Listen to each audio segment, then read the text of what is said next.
السلام علیکم ورحمۃ اللہ وبرکاتہ۔ خیر مقدم ہے آپ کا فدا نامے میں۔ آج ہم ذکر خیر کر رہے ہیں عالم ربانی والد غوث العظم سیدنا شیخ عبد القادر جیلانی حضرت سیدنا ابو صالح موسیٰ جنگی دوست علیہ رحمت رضوان کا۔ حضرت موسیٰ جنگی دوست اپنے وقت کے ولی کامل تھے۔ ہر وقت ذکر و اذکار، واعظ و نصیحت، مجاہدہ نفس اور دین متین کی نشر و اشاعت میں اور ہمہ وقت جہاد فی سبیل اللہ میں مشغول رہتے تھے۔ حضرت موسیٰ جنگی دوست علیہ رحمت رضوان کا چہرہ مبارک انوار ربانی کا مرقع تھا، جسے دیکھ کر اللہ یاد آ جاتا تھا۔ جس محفل میں آپ رونق افروز ہوتے تھے وہ محفل منور ہو جاتی تھی۔ زبان میں بلا کی فصاحت اور شیرینی تھی۔ جب تک آپ وعظ کا سلسلہ جاری رکھتے تھے، حاضرین سوائے انتہائی مجبوری کے مجلس وعظ سے جنبش بھی نہیں کرتے تھے۔ اکثر و بیشتر آپ فرمایا کرتے تھے کہ میں خدا کا بندہ ہوں اور اللہ تعالیٰ کے بندوں کو محبوب رکھتا ہوں۔ رب تبارک و تعالیٰ سے ہمیشہ ڈرتے رہو، خلاف شریعت امور سے احتراز کرو۔ جب کسی محفل میں حضور سید الانبیاء نبی رحمت صلی اللہ تعالیٰ علیہ وسلم کا نام اسم گرامی آ جائے تو لازمی درود شریف کا نذرانہ پیش کیا کرو۔ کسی وقت اللہ تعالیٰ کو نہ بھولو، ہر آن پروردگار عالم کو سمیع و بصیر جانو۔ آپ کا اصل نام سید موسیٰ کنیت ابو صالح اور لقب جنگی دوست تھا۔ آپ کا سلسلہ نسب سیدنا حضرت امام حسن مجتبیٰ رضی اللہ عنہ تک پہنچتا ہے۔ آپ کی ولادت بروز اتوار 27 رجب المرجب 400 ہجری مطابق 9 اپریل 648 عیسوی کو گیلان، عربی میں جسے جیلان بھی کہا جاتا ہے، جو ایران کے صوبوں میں سے ایک صوبہ ہے، فی الحال جو آذربائیجان کے ساتھ ہے، اس علاقے میں ہوئی۔ جنگی دوست علیہ رحمت رضوان تمام علوم و فنون میں کامل و اکمل تھے۔ علوم کی تحصیل و تکمیل اور اسی طرح روحانی تعلیم و تربیت اپنے والد گرامی سید عبداللہ الجیلانی رحمہ اللہ علیہ سے ہوئی۔ آپ علیہ رحمہ اپنے وقت کے علماء ربانیین میں سے تھے۔ حضرت سید موسیٰ صالح جنگی دوست علیہ رحمت رضوان کو اپنی والد گرامی سید عبداللہ جیلانی کی شرف بیعت اور شرف خلافت حاصل تھی۔ جنگی دوست لقب ہونے کی وجہ قلائد الجواہر میں یہ ہے کہ آپ جہاد فی سبیل اللہ کو دوست رکھتے تھے، اور ریاض الحیات میں اس لقب کی تشریح یہ بتائی گئی ہے کہ آپ اپنے نفس سے ہمیشہ جہاد فرماتے تھے۔ نفس کشی کو تزکیہ نفس کا مدار سمجھتے تھے۔ چنانچہ اس مجاہدہ نفس میں مکمل 1 سال تک قطعی کھانا پینا ترک فرما دیا تھا۔ 1 سال گزر جانے کے بعد جب ذرا کھانے کی خواہش محسوس ہوئی تو ایک شخص نے عمدہ غذا اور ٹھنڈا پانی لا کر پیش کیا۔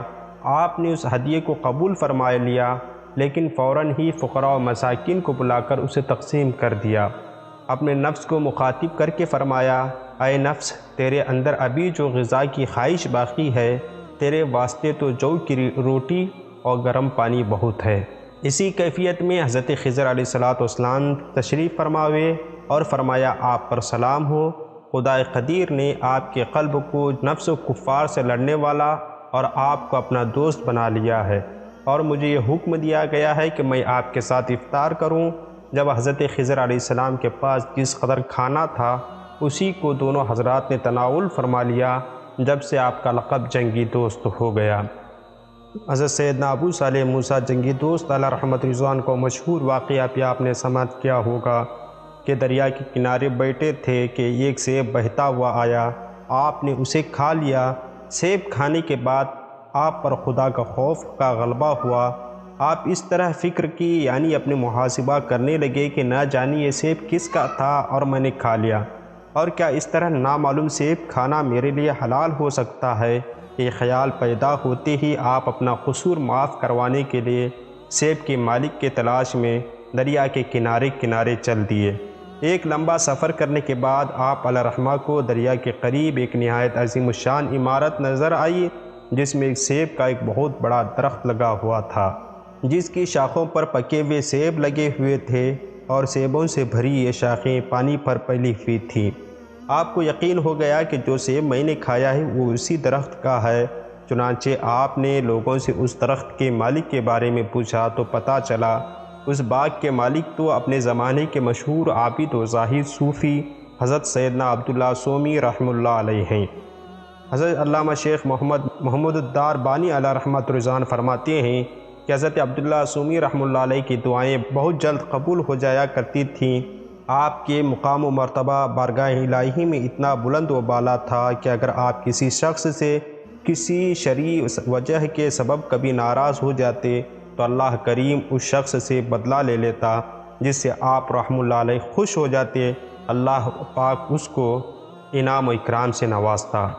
آپ کا جذبہ جوانوں سے زیادہ پرجوش تھا۔ جسمانی کمزوری کے باوجود آپ کثرت سے نوافل ادا فرماتے اور ذکر و اذکار میں مشغول رہتے تھے۔ اللہ پاک کی عطا سے آپ رحمہ اللہ علیہ کو نبی مکرم صلی اللہ علیہ وسلم کے وسیلے سے اکثر غیب کی خبریں بتا دیا کرتے تھے، جیسا کہ آپ رحمہ اللہ علیہ نے فرمایا، ہوتا حقیقت میں بھی ویسا ہی وہ جایا کرتا تھا۔ بلا شبہ یہ آپ رحمہ اللہ علیہ کی ایک شاندار کرامت تھی۔ بہرحال جب حضرت سیدنا ابو صالح موسیٰ جنگی دوست رحمہ اللہ علیہ کو باغ کے مالک حضرت سیدنا عبداللہ سومی رحمہ اللہ علیہ کے متعلق علم ہو گیا، آپ رحمہ اللہ علیہ بغیر کسی تاخیر کے ان کی خدمت بابرکت میں حاضر ہو گئے اور سارا ماجرا عرض کرنے کے بعد ان سے معافی چاہی۔ حضرت عبداللہ سومی رحمہ اللہ علیہ چونکہ ولایت کے اعلیٰ مرتبے پر فائز تھے، لہٰذا آپ بھانپ گئے یہ شخص اللہ کریم کے مقبول بندوں میں سے ایک بندہ ہے، جبھی تو اپنا قصور معاف کروانے کی خاطر اتنا لمبا سفر کر کے یہاں تک آیا ہے۔ چنانچہ حضرت سیدنا عبداللہ سومی رحمہ اللہ علیہ نے آپ کی بات سن کر فرمایا، 12 برس ہماری خدمت میں رہو گے تب ہی معافی ملے گی۔ حضرت سیدنا ابو صالح موسیٰ جنگی دوست رحمہ اللہ علیہ، جنہوں نے بغیر کسی بحث و تکرار کیے اس شرط کو بخوبی منظور فرما لیا، اگرچہ شرعاً اس طرح قصور معاف کروانا لازم نہ تھا۔ 12 سال تک حضرت جنگی دوست علیہ رحمت رضوان حضرت سیدنا عبداللہ سومی رحمہ اللہ علیہ کی صحبت بابرکت میں رہ کر آپ کی خدمت کرتے رہے۔ جب 12 سال پورے ہو گئے تو اگلا امتحان آپ کے استقبال کرنے کے لیے تیار تھا، اور اس دفعہ کا امتحان شاید پچھلی امتحان سے عجیب اور سخت تھا، اور وہ یہ کہ ولی کامل حضرت سیدنا عبداللہ سومی رحمہ اللہ علیہ نے حضرت سیدنا ابو صالح جنگی دوست علیہ رحمت رضوان سے فرمایا، ایک خدمت اور بھی ہے، وہ یہ کہ ایک میری لڑکی ہے جس میں 4 آئی بہیں، آنکھوں سے اندھی ہے، کانوں سے بہری ہے، ہاتھوں سے معذور ہے اور پاؤں سے لنگڑی اور اپائچ ہے۔ تمہیں اس سے نکاح بھی کرنا ہوگا اور 2 سال تک مزید میری خدمت بھی کرنی ہوگی، اس کے بعد جہاں تمہارا جی چاہے چلے جانا۔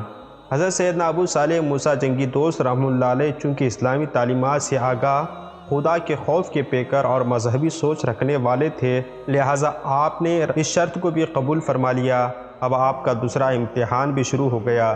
حضرت سیدنا عبداللہ سومی رحمہ اللہ علیہ نے اپنی شہزادی کا نکاح حضرت جنگی دوست علیہ رحمہ سے کر دیا۔ نکاح کے بعد جیسے ہی اپنی زوجہ سے آپ کا آمنا سامنا ہوا تو آپ رحمہ اللہ علیہ ایک عجیب سی کشمکش میں مبتلا ہو گئے، کیونکہ نگاہوں کے سامنے جو منظر دکھائی دے رہا تھا وہ بتائی گئی صورتحال کے بالکل برعکس تھا، الٹا تھا۔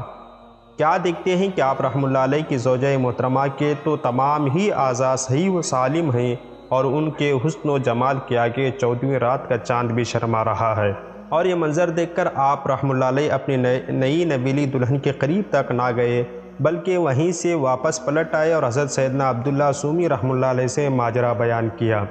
انہوں نے فرمایا، پریشان ہونے کی ضرورت نہیں، تمہاری زوجہ وہی ہے جسے تم ابھی دیکھ کر آئے ہو۔ بات دراصل یہ ہے کہ میں نے اپنی لڑکی کی جو باتیں تم سے بیان کی تھی وہ سب کے سب اس میں موجود ہے۔ وہ آنکھوں سے اندھی ہے، اس سے مراد یہ تھی کہ نامحرم کے لیے اس کی آنکھیں اندھی ہے۔ کانوں سے بہری ہے، اس سے مراد یہ تھی کہ ناحق بات سننے کے لیے اس کے کان بہرے ہیں۔ ہاتھوں سے معذور ہے، اس سے میری مراد یہ تھی کہ غیر مردوں کو چھونے کے لیے اس کے ہاتھ معذور ہیں۔ پاؤں سے معذور ہے، اس سے میری مراد یہ تھی کہ اپنے شوہر کے حکم کے خلاف قدم اٹھانے کے لیے اس کے پاؤں لنگڑے ہی ہیں۔ جب آپ علیہ رحمہ نے سیدنا عبداللہ سومی رحمہ اللہ علیہ کی زبانی اپنی نئی نویلی دلہن کے متعلق وضاحتیں سنی تو آپ کے دل کو قرار آ گیا، آپ کے دل میں اپنی زوجہ کی اہمیت اجاگر ہو گئی، اور اللہ پاک کے فضل و کرم سے آپ کو اپنے زمانے کے زبردست ولی اللہ کی بہت سے اچھی خوبیوں سے آراستہ خوب سیرت بیٹی کا شوہر بننے کا شرف حاصل ہوا۔ اسی جوڑے سے حضرت شیخ عبد القادر جیلانی رضی اللہ عنہ کی ولادت ہوئی۔ اللہ رب العزت کی آپ پر بے شمار رحمتیں نازل ہو۔ حضرت موسیٰ جنگی دوست علیہ رحمت رضوان کا وصال بروز جمعہ 11 ذی القعدہ 499 ہجری بمطابق 30 اکتوبر 1096 عیسوی کو وصال ہوا۔ آپ کا مزار گیلان ایران میں ہے۔ آپ سے درخواست ہے کہ آپ اس ویڈیو کو لائک اور شیئر ضرور کریں، اور اگر آپ حضرت شیخ عبد القادر جیلانی رضی اللہ عنہ کے حوالے سے ویڈیو دیکھنا چاہتے ہیں تو آئی بٹن پہ کلک کریں اور دیکھیں۔ السلام علیکم۔